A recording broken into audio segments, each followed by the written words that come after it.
Well, now that we've given you some of the do's and don'ts and things that you absolutely should do, we'd like to give you some additional enhancement steps. These are things that can help put the extra special touch on your cover letter. And we have 12 of these steps for you. Number 1 is to put the name of the contact person in the first paragraph. Now, the contact person that you have is somebody in the company who's given you the connection to the person who you're sending the cover letter to. Nothing like having a connection, and if you can put that name in the first paragraph, you've already created a strong link. Number 2, tell a story if you can. Yes, this maybe is a little bit too creative, but if there's any way that you can tell a story of how you have come to know the company, maybe where you come from in relation to your background, and a little bit of extra spirit or something special involved, perhaps that will be just enough to make your cover letter go from normal to quite fantastic. Number 3, of course, illustrate all of your qualifications with examples. Tell of your successes with numbers. What you want to do is to give extra special things that can bring color and dimension to your skills.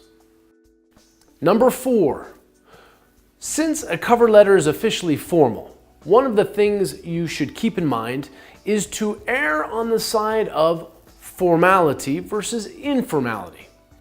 So you want to keep it formal. In other words, use some language such as the difference between can and able.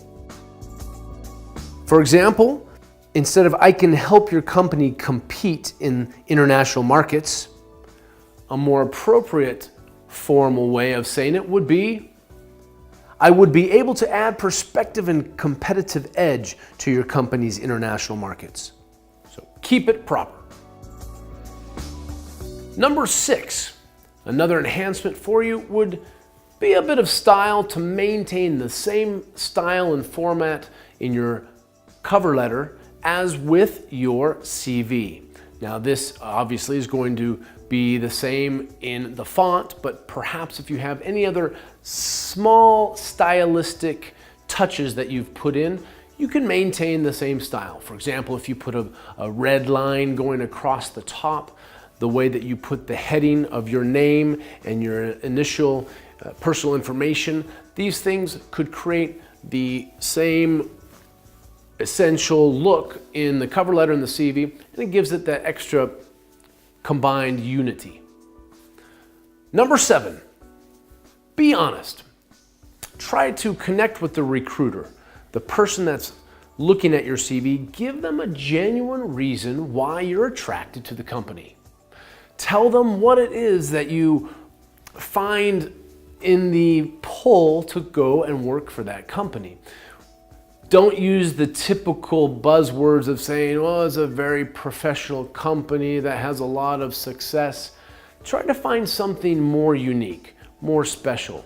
It could be maybe one of their advertising campaigns that caught your eye. It could be a charitable group that they support. It could be some of the directors that you know or their reputations, perhaps on TV or the radio.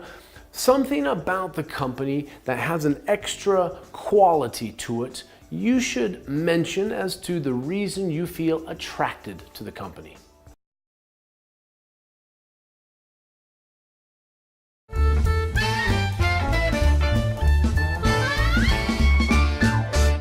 Hi, I'm Anna Collins, and now I want to go through 2 phrasal verbs with you with the verb blow plus 2 prepositions.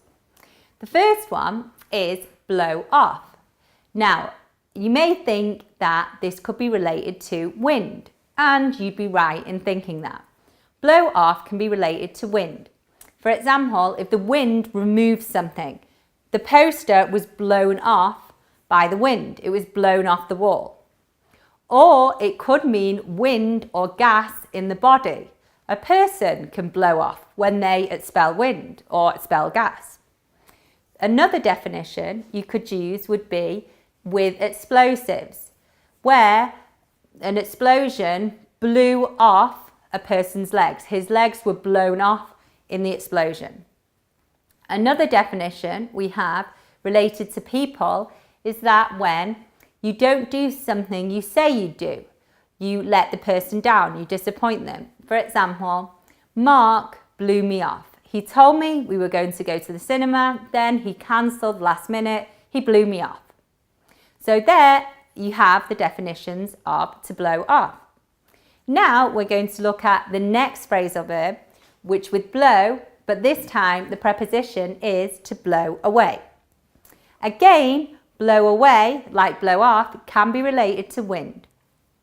Blow away in the wind is if something literally blows away. For example, my balloon blew away. It's gone. It went with the wind. Then it can also be in the war with gunfire. For example, he was blown away by 50 bullets. In that, the gunfire blew him away. Then we have another definition, which with people is when you can be blown away with surprise or in that you're very impressed. For example, we gave the man an interview. His answers were amazing, very impressive, and we were blown away. Very surprised and very impressed. We were literally blown away. So now you have two phrasal verbs, all with various definitions. So I hope that you don't blow off learning your phrasal verbs and that you have been blown away, suitably impressed by these two phrasal verbs.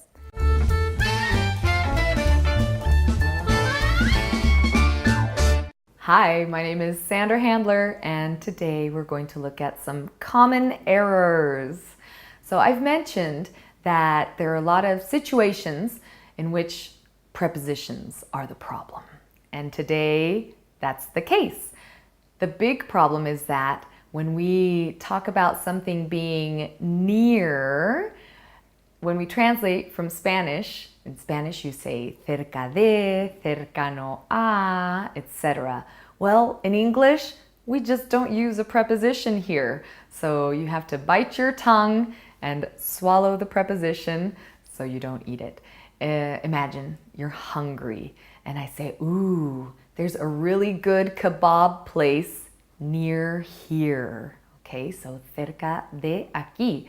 But we don't say of or to or from. We say near here. So you need an object, okay? In this case, it would be here. Or I say, oh, my car broke down. Thank goodness, which means menos mal, thank goodness the bus station is near my house. Okay, so the object there would be near my house. I would not say near to my house. Now, if you really need a preposition and no object, you could use the word nearby. Okay, so we could say, oh no, I have a toothache. I need to go to the dentist. Do you think there's one nearby? It's one word, nearby, not two separate words. And in that case, maybe your need for a preposition would be satisfied. So think about this. Prepositions aren't always necessary, and in this case, with near, it's true. Thanks for watching. I'll see you next time.